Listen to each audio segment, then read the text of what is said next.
Hey everyone, Coach Ian Brown here.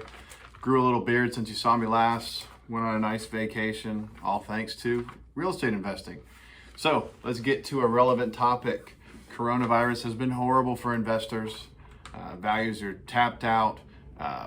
Tenants aren't paying. Evictions halted. Moratoriums on foreclosures. But one thing we can all take advantage of would be a refinance. Rates are incredibly low. Values are still holding strong. Let's talk about when is a good time to refi and what you can do with those proceeds.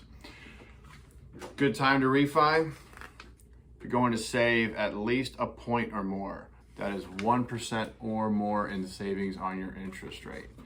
In my case, we were going to save about a point and a half, 1.3, 1.4. It was an obvious green light. We'll get into that. Another reason to go ahead with your refi, if you pay PMI, right now that's just money wasted. PMI is flushed money.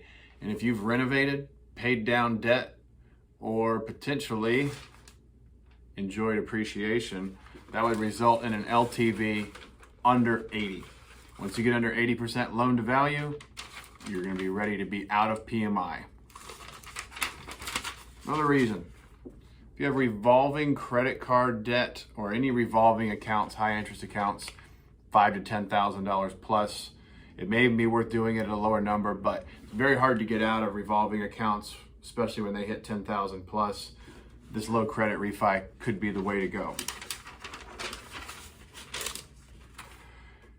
Another important factor, you have no immediate plans to move.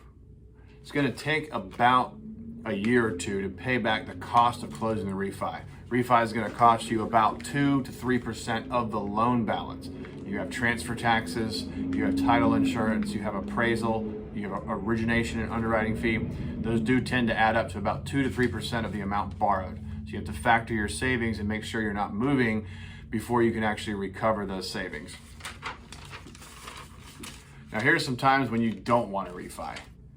You don't want to refi if you're planning to move right away, or if you're going to spend those cash out refi proceeds on toys or depreciating assets. And unfortunately, that does mean boats, RVs, vacations, the fun stuff. Don't refi your property, take out cash to just pour it into things that depreciate. Your property appreciates, your toys don't. Don't take out good money to buy depreciating assets. Another factor to consider, in my case, I had a 1.4% rate reduction. I got out of PMI, which is just money wasted. I did not take cash out. Didn't need to. Not everyone's in the same situation. I went from a 30 to a 15 year. I put a little star there because I'm filming this in April of 2021. In my opinion, you probably don't need to go from a 30 to a 15 to get the savings that I achieved in 2020. The rates have become very close between the 30 and the 15. You probably could just do a 30 and pay on a 15 schedule, have the same effect, but still have the benefit of a 30 if you ever fell on tougher times. That's about it.